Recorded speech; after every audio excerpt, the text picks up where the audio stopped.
Olá, queridos, eu sou o Padre Rodrigo Carneiro e esse é o nosso canal Atraídos pela Palavra de Deus.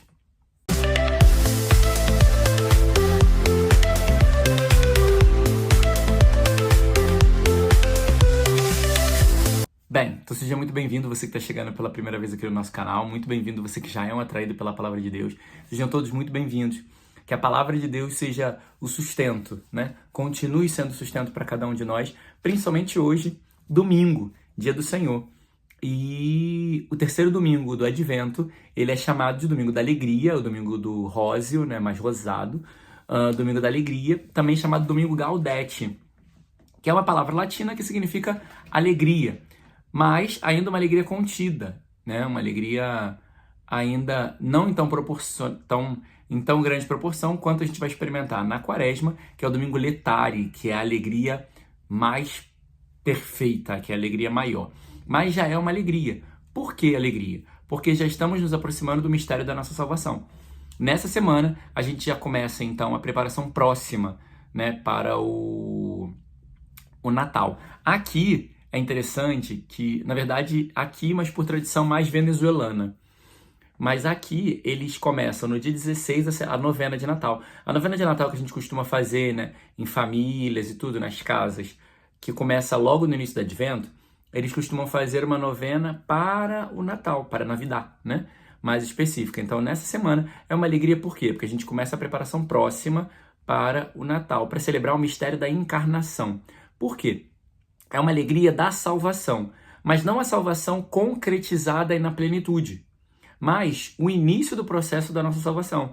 Por quê? Santo Irineu, ele vai dizer que aquilo que não é assumido não é redimido. Então, ou seja, agora no Natal a gente celebra o Deus que assumiu a carne humana, que se encarnou assumindo a natureza humana para redimi-la. E vai redimi-la por completo, porque ele já começa o processo da redenção ensinando o homem a ser homem, mas ele conclui o processo da redenção no sacrifício da cruz que a gente vai celebrar na Páscoa. Mas a obra já começa, porque aquilo que vai ser redimido precisa, em primeiro lugar, ser assumido. Isso já é como eu posso dizer? Já é uma pista, já é um caminho para nós. Porque, por exemplo, eu já tinha escutado isso na vida, né? Que, por exemplo, uma pessoa que tem um vício, se ela não reconhece que ela tem um vício, ela não vai se permitir se tratar. Então, ou seja, é a dinâmica do que aquilo que não é assumido não é redimido. Por exemplo, se eu não reconheço que eu tenho um vício de bebida, eu não vou me deixar tratar e cuidar para vencer o vício da bebida. Então, eu preciso assumir para que aquele processo, para que aquela situação seja redimida na minha vida. E é isso que Nosso Senhor fez. Então, a gente celebra o Deus que assumiu a natureza humana para redimi-la. Então, por isso é uma grande alegria para nós do Deus que veio nos salvar, que veio trazer para nós a mais perfeita salvação.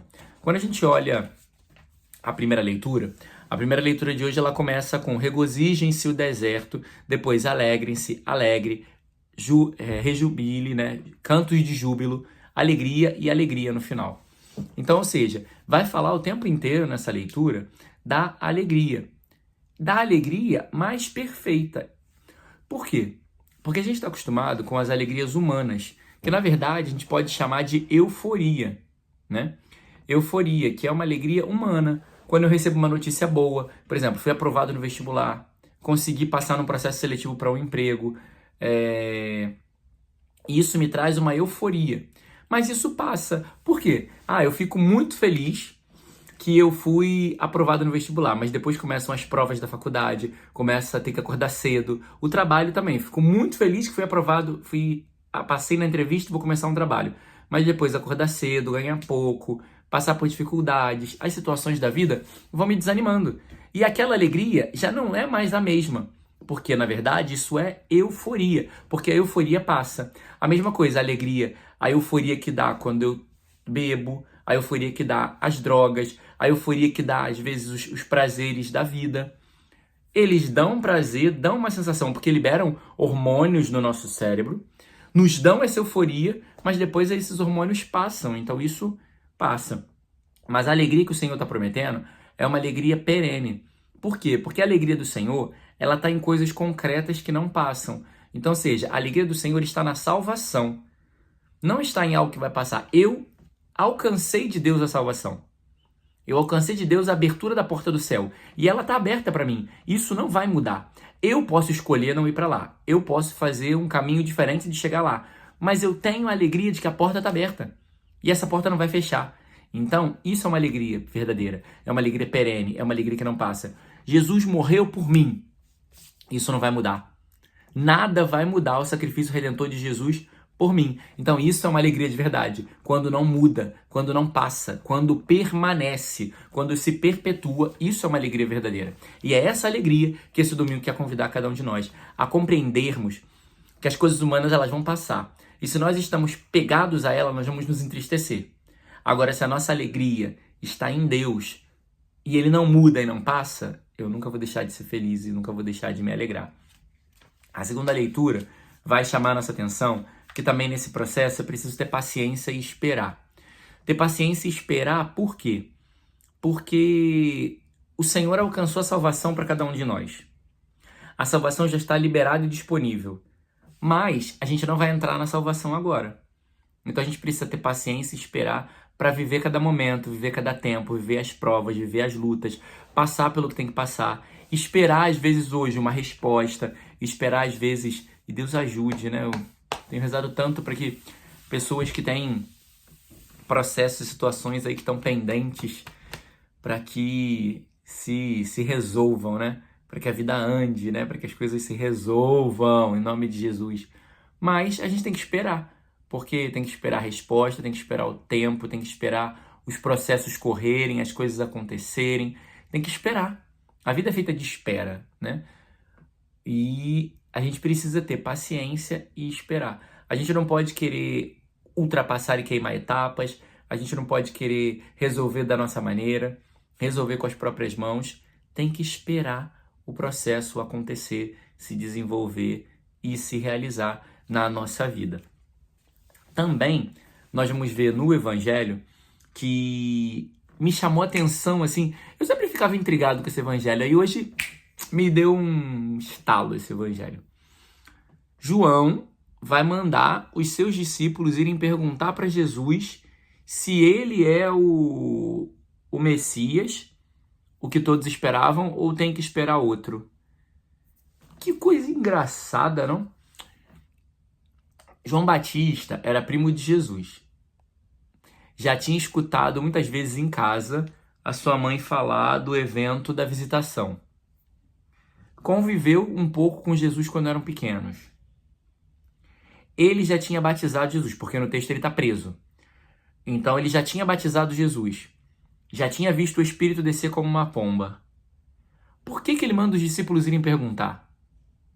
Ele manda os discípulos irem perguntar porque João quer que eles experimentem e escutem a Jesus. João sabe que o tempo dele, agora que ele está preso, que o tempo dele está acabando.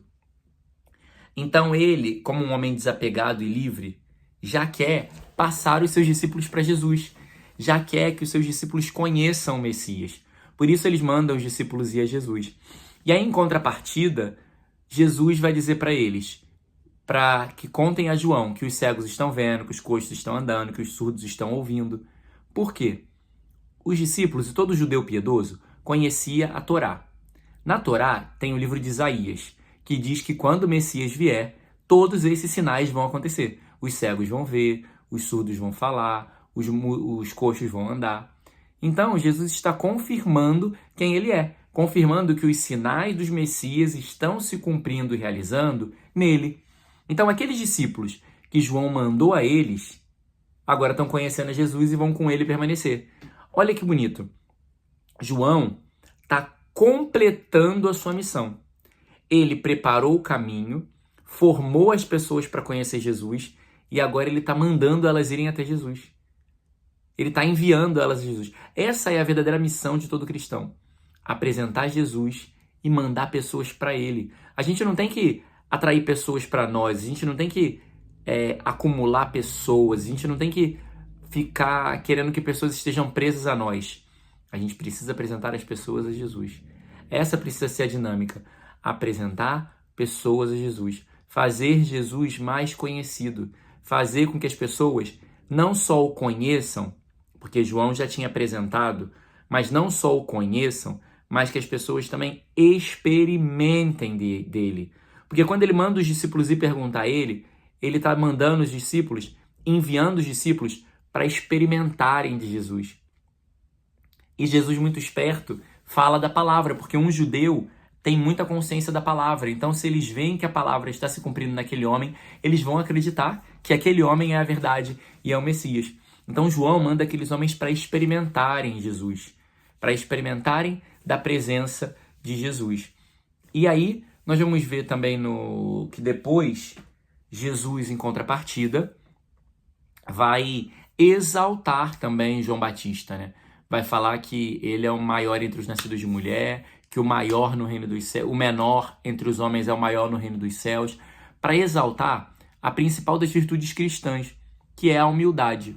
Um cristão, se não tem humildade, não tem nada. Na verdade, nem é cristão, né? Porque o cristão precisa ser humilde. O que é o humilde?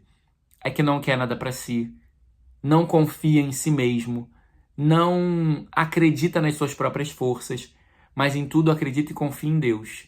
Não se deixa envaidecer, sabe? Porque João podia dizer, nossa, eu sou muito bom, eu faço muita... Não, João, ó, é ele lá, vai para ele. Então, assim, a gente precisa não se envaidecer, a gente precisa reconhecer que a gente até pode fazer coisas boas, porque Deus age em nós, mas essas coisas boas não são mérito meu. É a graça de Deus que me ultrapassa, que me atravessa para chegar a outra pessoa. Então a humildade é reconhecer que eu nada tenho e nada sou. E que tudo é para a honra e glória do Senhor. Então nós precisamos alcançar esse ponto de que aquilo que eu faço de bom, aquilo que eu sei... Tem muita gente na igreja que se deixa levar pela vaidade porque sabe um pouquinho mais, porque conhece uma coisa ou outra. Nós precisamos baixar mais a bola e enaltecer o Senhor, exaltar o Senhor, porque Ele é o Deus de todas as coisas. Ele é que tem que, sabe, é Ele que tem que crescer, brilhar, aparecer. É Ele que tem que, sabe, a fonte de todas as coisas. Então que na nossa vida nós reconheçamos o nosso lugar, que é o nada, e necessitamos do tudo, que é o Senhor. Por isso, Senhor, nós te pedimos que ajuda-nos, Senhor, a não nos envaidecermos, porque é muito fácil com as coisas da vida, Senhor, com os elogios, com as coisas que nos dizem. É muito fácil, Senhor, nos envaidecermos. É muito fácil nos acharmos que somos mais do que somos. É muito fácil, Senhor, crescer, estufar o peito e nos perder, Senhor. E por isso nós te pedimos, não permita que nos percamos em meio do caminho, Senhor. Não permita que nos desviemos da tua vontade, Senhor. Não permita que olhemos para outro lugar, Senhor. Mas eu quero olhar só para ti, Senhor, e reconhecer que tudo que há de bom em mim vem de ti, Senhor. Que tudo que eu posso fazer de bom é pela tua graça, porque eu por mim mesmo sou só derrota. Não tenho nada para oferecer, Senhor. E também, Senhor, diante das coisas que eu realizo, das vezes que tu utilizas de mim, Senhor, que eu não me aproprie dos dons que são teus, que eu não me aproprie, Senhor, das graças, das maravilhas que são tuas, Senhor. Dai-me a graça de uma profunda, verdadeira e autêntica liberdade, Senhor. Liberdade de tudo reconhecer que és teu, liberdade de glorificar o teu nome, liberdade de reconhecer a tua grandeza, o teu amor e a tua misericórdia. Glória ao Pai, ao Filho e ao Espírito Santo, como era no princípio, agora e sempre. Amém. Louvado seja nosso Senhor Jesus Cristo, para sempre seja louvado.